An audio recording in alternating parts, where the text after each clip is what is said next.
In the quiet town of Ravenswood, cradled between the gentle swells of rolling hills and the dense, shadowed embrace of ancient forests, there stood an old wooden bridge that few dared to cross after dusk. Known simply as the Old Bridge, it spanned the dark, sluggish waters of the Black River, its warped planks and rusted iron railings connecting the town's quaint cobblestone streets to an overgrown cemetery on the far bank. By daylight, it was a weathered relic, a silent testament to Ravenswood's past, its splintered wood softened by the golden hues of the sun.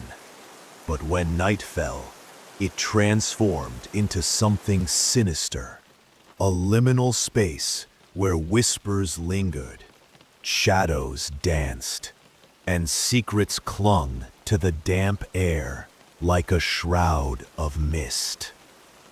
The townsfolk had long shunned the old bridge after sunset, opting instead for the winding dirt road that looped around the river's edge, a path that stretched their journeys by weary miles. It wasn't merely the groaning planks or the eerie howl of wind through the bridge's gaps that kept them away. No, it was the stories, tales woven into the fabric of Ravenswood's history, passed down through generations over crackling hearths and in the dimly lit corners of the Rusty Lantern Tavern. They spoke of a curse, a malevolent force that claimed the bridge as a threshold to a realm where the living were not welcome. The most chilling claim of all: anyone foolish enough to cross it at the stroke of midnight would vanish, swallowed by the darkness, their fate a mystery, swallowed by the river's depths. Whispers of the bridge's hauntings were as varied as the townsfolk who told them. Some swore they'd seen ghostly figures drifting along its length under the moon's pale, silvery glow, indistinct shapes with hollow, searching eyes and outstretched hands that dissolved into the night when approached. Others recounted tales of strange lights flickering above the water, darting like will-o'-the-wisps, or of disembodied whispers rising from the river's surface, faint and mournful, like the last breaths of the drowned. And then there were the disappearances, too many to dismiss, too strange to rationalize. A farmer trudging home after a late market day, his cart heavy with unsold grain. A young couple, hand in hand, seeking the thrill of forbidden adventure. An old widow, her lantern bobbing as she searched for her missing cat. All had crossed the bridge at midnight, and all had vanished without a trace, leaving behind only silence and unanswered questions.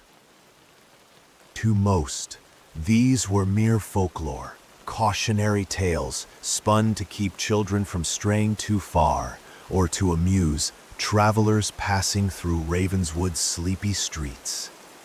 Yet there were those who believed, those who had felt the bridge's cold, oppressive presence settle into their bones, who had heard the faint, keening cries carried on the wind, too real to be imagined. Among them was Old Man Harrow, a grizzled recluse who lived in a shack near the river's edge. His rheumy eyes, clouded with age, had seen too much, and his trembling hands bore the weight of memories he rarely shared. "It's not just stories," he'd mutter to anyone who'd listen, his voice a gravelly rasp. "The bridge takes what it wants, always has. Most dismissed him as a mad old fool, but his words carried a weight that lingered in the air, heavy as the mist that rolled off the Black River.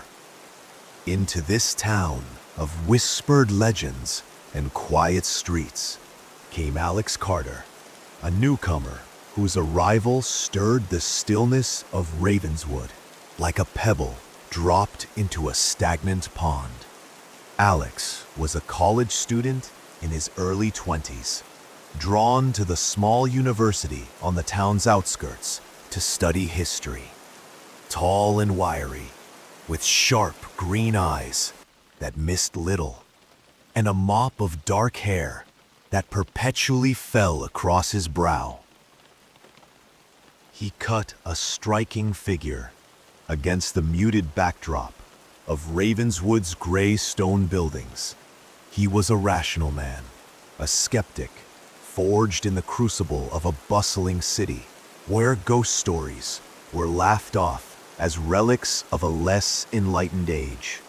To Alex, the world was a place of facts and evidence, not superstition, and he carried that mindset with him as he unpacked his books and settled into the creaky dormitory overlooking the town square. It was during a late-night study session in the university library, a cramped, musty room lit by flickering lamps, that Alex first heard of the old bridge. He'd been hunched over a tome on colonial architecture, his pen scratching notes in the margins, when Sarah Jennings, a local student with a quick smile and a penchant for mischief, slid into the seat across from him. Her auburn hair glinted in the lamplight as she leaned forward, her voice dropping to a conspiratorial whisper. "You haven't heard about the bridge yet, have you?" she asked, her eyes sparkling with something between amusement and unease. "The old bridge, out by the cemetery. It's cursed, you know. Cross it at midnight, and you're gone. Poof, like you were never here." Alex glanced up, a wry grin tugging at his lips. "Sounds like a good way to keep kids out of trouble," he said, his tone light as he returned to his notes. Sarah laughed, but her laughter had an edge, and her words stayed with him, long after she'd left, planting a seed of curiosity in his analytical mind. He didn't believe in curses or ghosts. Such things were the stuff of campfire tales, not history. But as a scholar of folklore, he saw the legend as a puzzle begging to be solved. Every myth, he reasoned, hid a kernel of truth, a historical event twisted by time and fear into something larger than life. And so, he began to dig. His quest led him to the Ravenswood Library, a quaint stone building with creaking wooden floors and shelves groaning under the weight of dusty tomes. The librarian, Mrs. Hargrove, was a stern figure, her wire-rimmed glasses perched precariously on her nose, her perpetual frown deepening as Alex requested access to the town archives. "Not many ask about the bridge," she muttered, her voice sharp with disapproval, as she handed him a tarnished brass key to the basement stacks. "Most know better." Her words hung in the air as Alex descended the narrow stairs, the air growing cooler and heavier with each step, the single bulb overhead casting long, wavering shadows across the stone walls. In the basement, surrounded by yellowed newspapers and faded ledgers, Alex pieced together the bridge's history. It had been built in 1790, a rushed construction to replace a ferry that had sunk during a violent storm, claiming the lives of 3 townsfolk. Almost immediately, strange incidents plagued the bridge. Wagons overturned on still nights. Horses bolted into the river's depths, and workers slipped through gaps in the planks, their bodies vanishing beneath the current.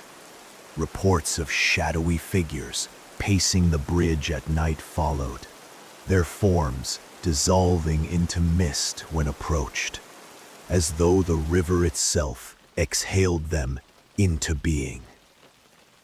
The most unsettling discovery came from a tattered journal dated 1792.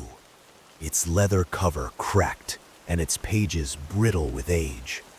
Penned by Elias Grayson, a minister gripped by fervor and fear, it chronicled a grim event just before the bridge's completion.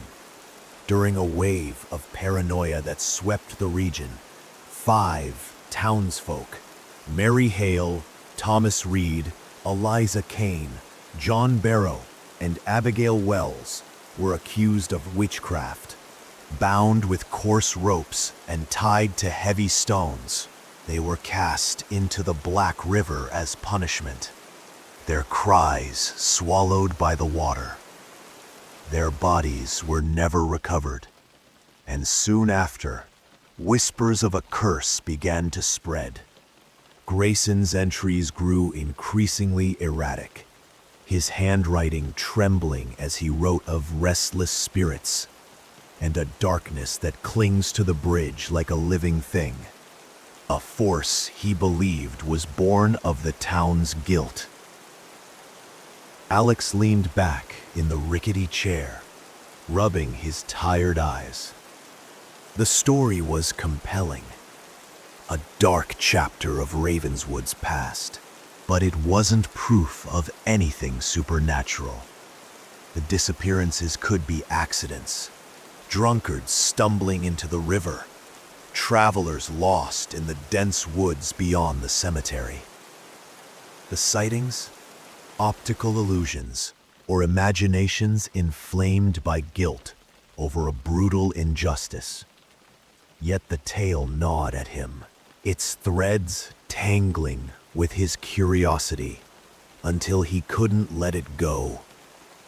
One crisp autumn evening, as the sun dipped below the hills and painted the sky in fiery hues of orange and violet, Alex made a decision.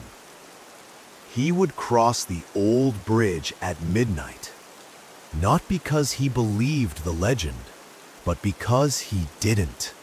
He wanted to stand on the other side, to feel the solid earth beneath his feet, and laugh at the superstition that had held Ravenswood in its grip for centuries. It was a historian's defiance, a refusal to let fear dictate truth. He told no one of his plan, not Sarah with her sly warnings, nor his roommate Daniel, who'd have called him reckless. This was his test, his proof, and he'd face it alone. The town lay silent as he set out, the air thick with the scent of fallen leaves and the faint tang of wood smoke from dying hearths. The streets were deserted, save for the occasional twitch of a curtain as unseen eyes tracked his progress. A stranger walking toward the edge of town, toward the bridge. The church bell tolled 11, its deep, resonant chimes rolling through the night like a warning, and Alex quickened his pace, his boots crunching against the cobblestones. When he reached the bridge, he stopped, his breath catching in his throat. It loomed before him, a skeletal silhouette against the starry sky, its warped planks stretching into the darkness like the spine of some ancient beast. The river below was a black mirror, its surface unbroken save for the faint ripples of a distant breeze, reflecting the cold light of a waxing moon. The air here was sharper, biting through his jacket, and for a moment, Doubt flickered in his chest, but he shook it off, stepping onto the bridge with a stride that echoed his resolve. The planks groaned beneath his weight, a low, mournful sound that reverberated into the stillness. He inhaled deeply, the damp, earthy scent of the river filling his lungs, mingling with the faint metallic tang of rust from the railings.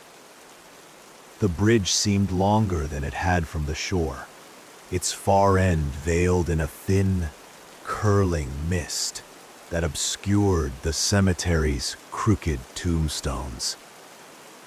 The wind picked up, whistling through the gaps in the iron, a high, keening note that set his nerves on edge. He shoved his hands into his pockets, his eyes fixed on the distant shore, and pressed forward. Halfway across, he paused. A sound, a faint rustle, like leaves skittering across the ground, prickled his ears. But there were no leaves here, only worn wood and rusted metal. He turned, scanning the darkness behind him, the town's faint lights twinkling like distant stars. Nothing, just the empty span of the bridge, stretching back into shadow. He exhaled, his breath forming a misty cloud in the frigid air, and shook his head. Imagination, he muttered, forcing his legs to move again. Then came the whispers, soft at first, barely audible over the creak of the planks. They grew louder with each step. Hisses and murmurs in a language he couldn't decipher, overlapping like a chorus of lost voices. Alex froze, his heart slamming against his ribs. "Hello?" he called, his voice trembling despite his effort to steady it.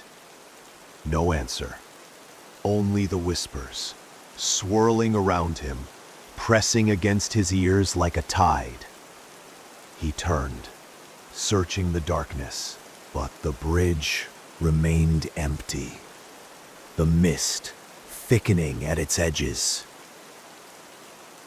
A flicker of light caught his eye, a pale, bluish glow hovering above the water, pulsing faintly like a heartbeat.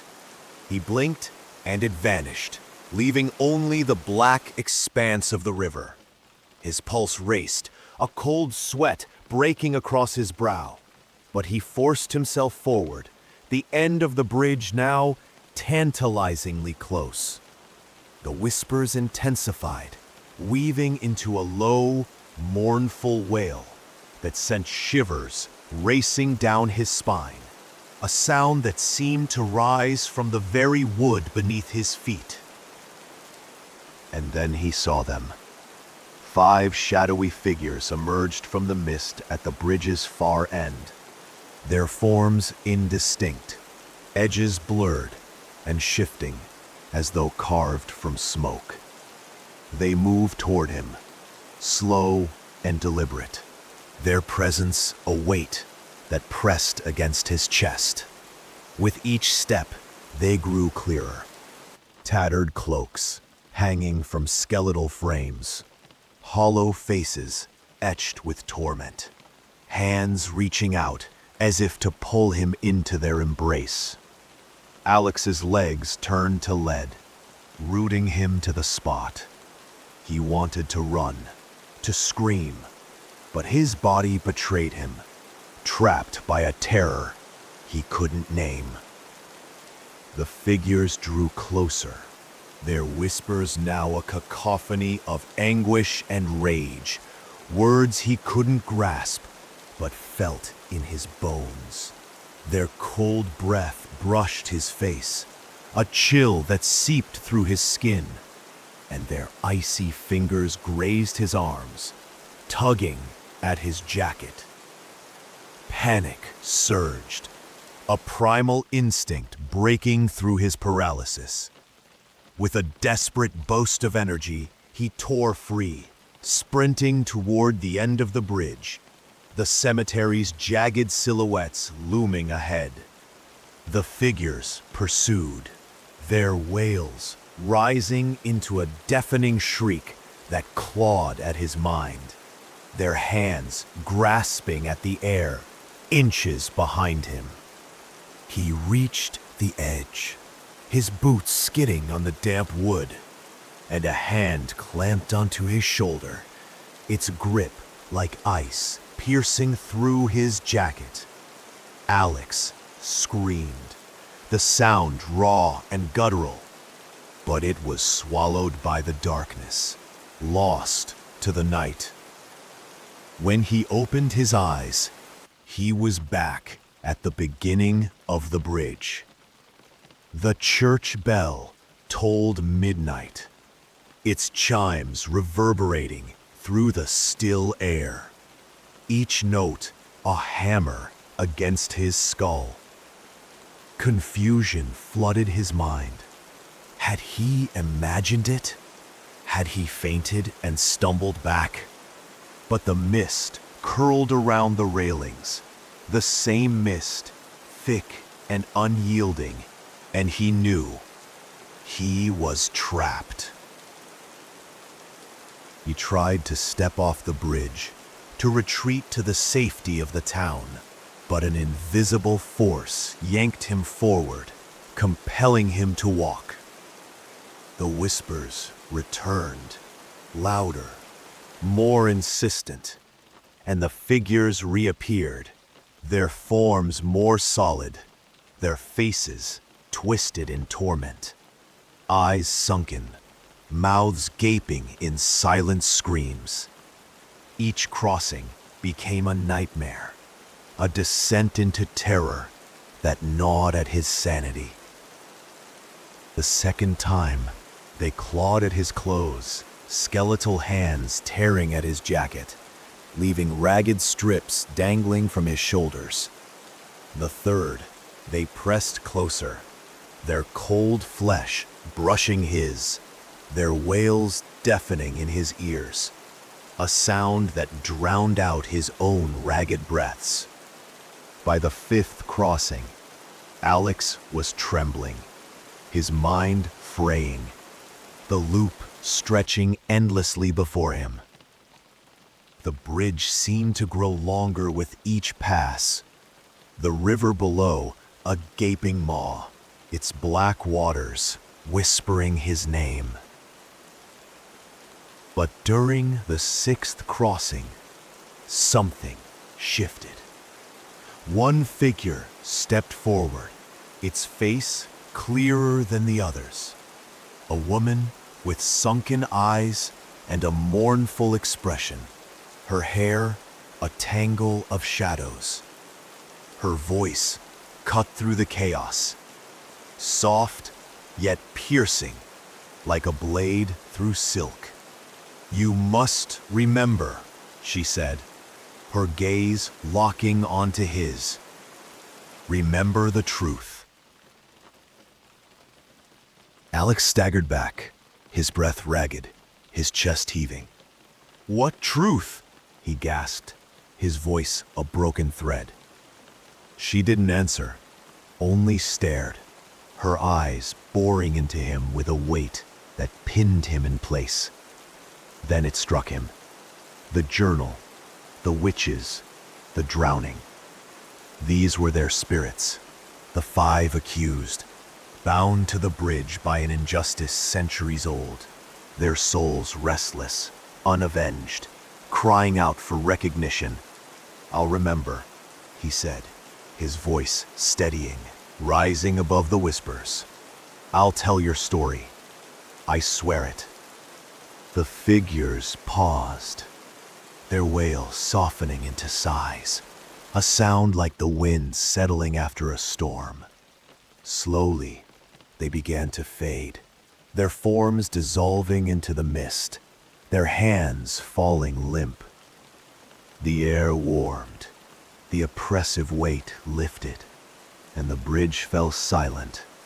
The only sound, the faint lapping of the river against its banks. Alex took a tentative step forward, his legs trembling, and found himself on the cemetery side, the town lights twinkling behind him like a beacon. He stumbled back to Ravenswood, his body aching, his torn jacket hanging in tatters, but his mind was clear, sharpened by purpose. Over the next weeks, he threw himself into the task he'd promised.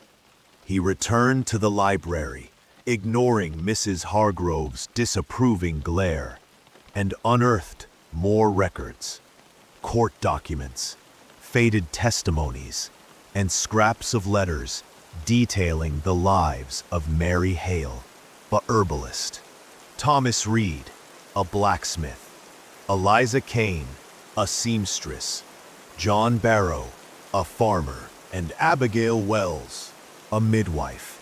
He pieced together their story, the accusations born of fear, the sham trial, their brutal end, and wrote it with a historian's precision and a storyteller's heart, publishing it in the Ravenswood Gazette under the headline, "The Forgotten Five, a Town's Dark Secret." The town buzzed with the revelation. Some scoffed, clinging to their skepticism, dismissing it as a newcomer's fancy. But others listened. Old Man Harrow nodded knowingly from his shack, and Sarah read the article with wide eyes, her mischief replaced by awe. A small memorial was erected by the bridge, a simple stone plaque bearing the names of the five and an inscription, "May they rest in peace." The disappearances ceased, the bridge losing its air of menace, its planks quiet under the moon's gentle light, a silent testament to a wrong finally righted. Alex continued his studies, but he was changed, his skepticism tempered by an experience he couldn't fully explain. He visited the bridge often, standing at its edge, the wind tugging at his hair as he listened. Sometimes, he thought he heard faint whispers, not of pain or rage, but of gratitude, soft as the rustle of leaves. The spirits had found peace, their story told, and in telling it, Alex had found his own, a quiet resolve that carried him through the rest of his days in Ravenswood. One final night, as he turned to leave, the river glimmered under the moon, its surface calm and still, a mirror reflecting the stars above. The secrets it had held for centuries were laid to rest, and Alex walked away, the bridge fading into the darkness behind him, its curse broken at last.